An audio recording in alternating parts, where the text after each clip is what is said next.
Welcome to Gene and Mike do the New York Times crossword. Hi, I'm Jean. And I'm Mike. And today we are doing the crossword for Friday, May 30th, 2025. So, on the penultimate day of May, Yes, did you do the crossword? I did. And was it the ultimate crossword? No, I don't think so. Okay. Doesn't that mean then the crosswords would end? That is true, yes. I think there'll be one tomorrow, so no, I certainly hope so. not the ultimate. Our podcast sort of depends on it. Otherwise, we're going to have to write the crossword first. That's going to really slow us down. I would say yes, but no, I found it enjoyable. I did not find it that difficult. Myself as well. So, which is surprising on a Friday. Right. 'Cause usually those are pretty tough. But no, I got through this fairly quickly. Well, I had trouble getting started in the top left. I really couldn't get anything going horizontally. Oh. But eventually I got a toehold and then just expanded out from there. And I was surprised how easily I got through it.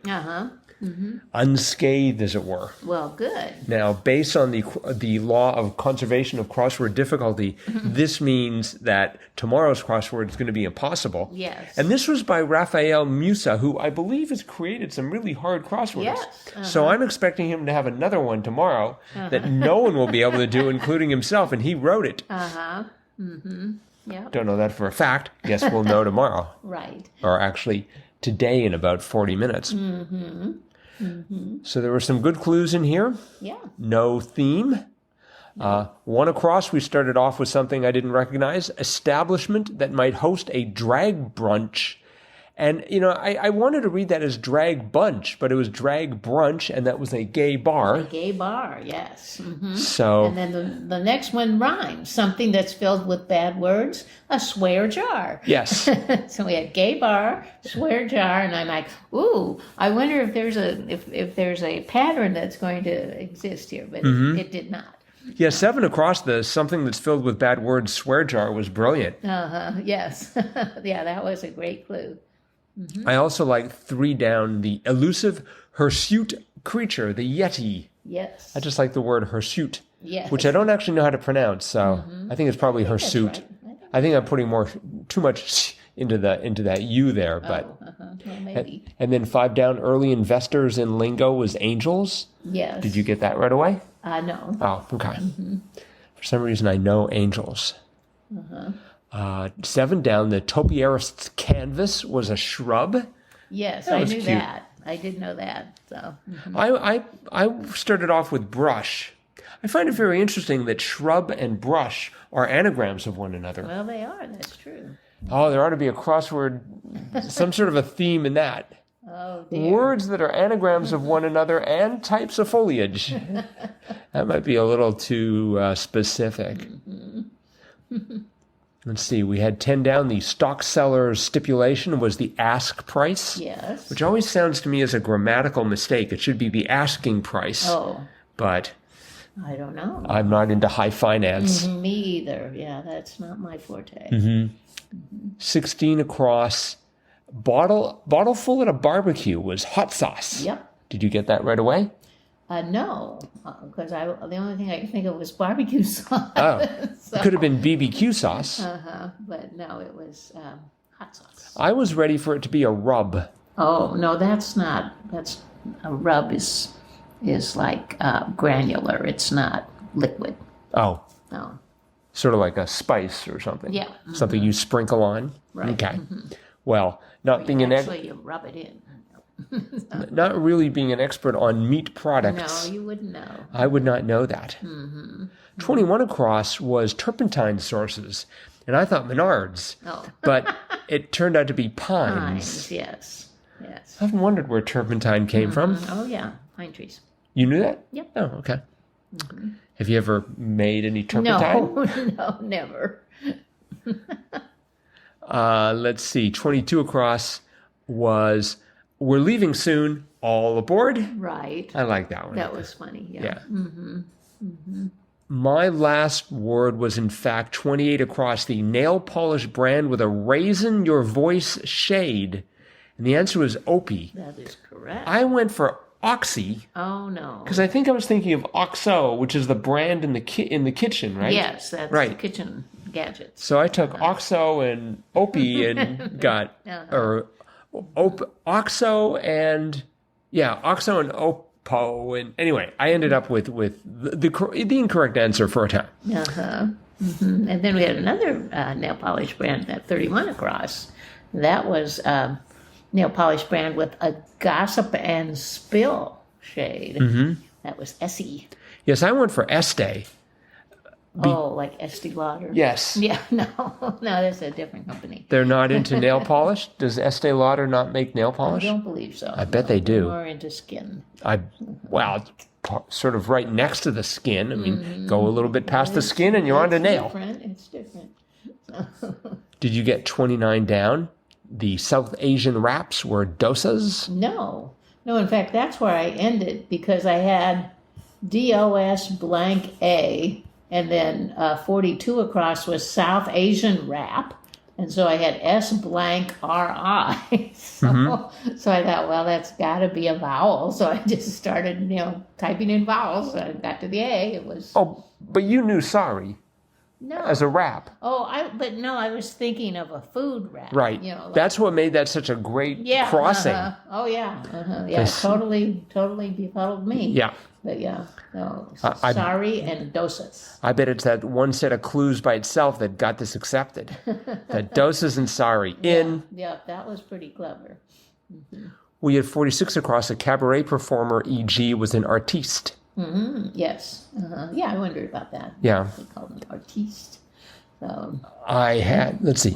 I thought another one that was interesting, 53 across, was Oscar-winning Saldana. Yes. That was Zoe. Yep. And she just won the Oscar like last month or whenever they had the Oscars. Oh. It was just, not that long ago. So this puzzle must have gotten accepted fairly quickly because that's kind of current event there. I'm waiting for the first one to have Carney in it.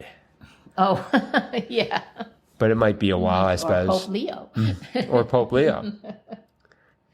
We had 50 down. Super duper was oh so. Yes. I thought that was a very interesting clue. I guess you're oh so good. You're super duper good. Yep. Yeah, I guess that works.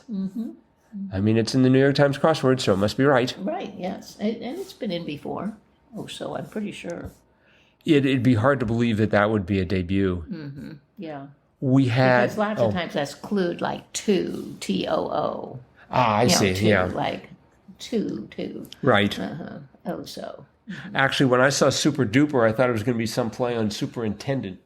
Oh. Like someone who fools a super was going to be a super duper. Oh. But that was not the case. Not quite, no. 32 across, the good dinosaur protagonist was Arlo. Yes. Have you seen the good dinosaur? No. Have you seen the bad dinosaur? No, that was a little after our kids grew up, I think. So apparently, we never did the good dinosaur. Yeah, apparently it didn't get quite. I mean, so it was a Pixar movie. Yes. And I guess it didn't get that critical acclaim that most Pixar movies get, which is too bad. Yeah. Maybe they should have just released it as the meh dinosaur. Yeah. I'm sure the marketing people would have objected to that. 50 across. That was creature with, quote, underwater eyes and eels, oil of water body, unquote, per the poet Ted Hughes. Otter. Yes. That was unexpected. Yeah, that's a different kind of quote, isn't it? Oil of water body. Yeah. Okay. I had the ER there, so I put lemur.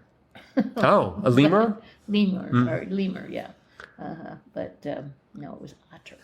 That second T of otter gave us 52 down Super Bowl highlight TV ad. Right. What an insult. Yeah. It's like, come on. Although I wanted to put half, like halftime show. Oh. but that didn't work either. No one cares about the actual football. No. 54 across was XXX, And the answer was tens. Yes. That was great. I saw it. I thought, well, what could that be? But I wanted to say 30, but of course that didn't fit. Right. Or poison. Yeah, right. 58 down, she's a believer, was none. Yes. That was cute. Mm-hmm. Very well done. I didn't quite grasp 64 across. Again, this might be my lack of knowledge of meat. Rare treat, maybe. Ribeye. Yeah. Well, lots of people order their ribeye rare, rather than well done or medium. So it's a rare treat, not a rare treat. Okay. Right. Mm-hmm. Yeah. I see. All right. I'll know for next time, unless I forget. Let's see. We had 23 down. See what someone is saying? Lip read. Yes. That was certain. Yep. Mm-hmm. Yeah, there were a lot of great clues. Yeah. 27 down. Star cluster, question mark. And so we just had, we talked about Mensa, the constellation yesterday, and the Large Magellanic Cloud, which is this giant star cluster. But it turned out it was A-list. Yes. Totally different kind of cluster. Right. So, yeah, really, really good crossword here. Very nice. And I think, one last one that we just have to mention, 43 across. Tennis US Open is played on it. EDT. Yes. I put sod. Yeah, that's what I was thinking, right. But no, it was time. Yeah, that was one of the best clues for EDT. Yeah. So, well done, Raphael. Okay, well, that's it for the crossword. Okay. But it is Friday, which means it's time for Fun Fact Friday. And you have a fun fact for Fun Fact Friday? Well, we got a fun fact from one of our listeners, from Randall. Ooh. And the subject of it is ladybugs. Okay. So, anyway, Randall writes, "Hi, guys. Well, this was news to me. Quite interesting. Thanks to the New York Times for educating us on these fascinating bits of knowledge. Extracted info and link are below. Thanks, as always, for your daily gift to us, Randall." You're welcome. That's very nice of you, Randall. Yes. Thank you. And he was referring to the clue we had, was it just yesterday? Yes. A bug named after the Virgin Mary, and the answer was ladybug. Yep. So he quotes from this website that he sent us. Ladybugs, also known as ladybird beetles or lady beetles, are part of the Coccinellidae family. The term coccinellids comes from the Latin word, I'm probably not saying that's right. Oh, no, it's Latin word is correct. Coccineus, meaning scarlet. The origins of the name ladybug trace back to when European farmers would pray to the Virgin Mary to prevent their crops from being destroyed by pests. Ladybugs then ate up the insects. They were called lady beetles after Virgin Mary and have always been loved by farmers since. They are commonly red or yellow with black spots, but there are also black and white ladybugs, as well as orange and blue. Wow. The color of the ladybug fades with age. Their colored bodies serve as their protection from predators because it makes them look terrible to eat. Really? Yes. I thought that was fascinating. And the site that Randall sent us is called the Ladybug Facts Worksheet, and it has a lot of other interesting facts about ladybugs. One or two more are ladybugs can eat up to 50 aphids a day. So you can see why farmers would like them, and gardeners too, because aphids, they can destroy a garden, but if you got ladybugs, you won't have aphids, so that's nice. And then one other kind of interesting story was in the 1940s, the largest ladybug wash-up on shore happened in Libya. Over 4.5 billion ladybugs were spread over 21 kilometers of shoreline. Oh, man. The reason for ladybug wash-ups is unknown, but there are speculations that they either travel by water or get swept up by a windstorm. Well, that really killed the old tourist can you industry imagine? there. I wonder how they counted to know there were 4.5 billion ladybugs. But 1, 2, oh no, I lost track. And then just one other thing. In 1977, Eric Carle, who is a very famous children's book author, published a book entitled The Grouchy Ladybug, which we had a copy of. It is about an ill-mannered ladybug who thinks she's better than everybody. The story teaches about friendship, good manners, and different animals. And I do remember that book quite well, as well as the very friendly caterpillar, or very hungry caterpillar. So anyway, a few facts about ladybugs. Right. Well, thank you for those fun facts. Yep. And thank you, Randall, as always, for that great email. And that is it for today. If anyone else wants to do what Randall just did, you can drop us a line to crosswordpodcast@icloud.com or click on the send fan mail link. Yep. Friday's crossword is done. Yep. Saturday's crossword is going to be out in about 22 minutes. Yep. We're going to tackle it. Yep. Again, I'm anticipating it to be incredibly difficult. Oh, I hope not. But we will find out about that tomorrow and be back to talk about that crossword tomorrow. Yep. Bye-bye.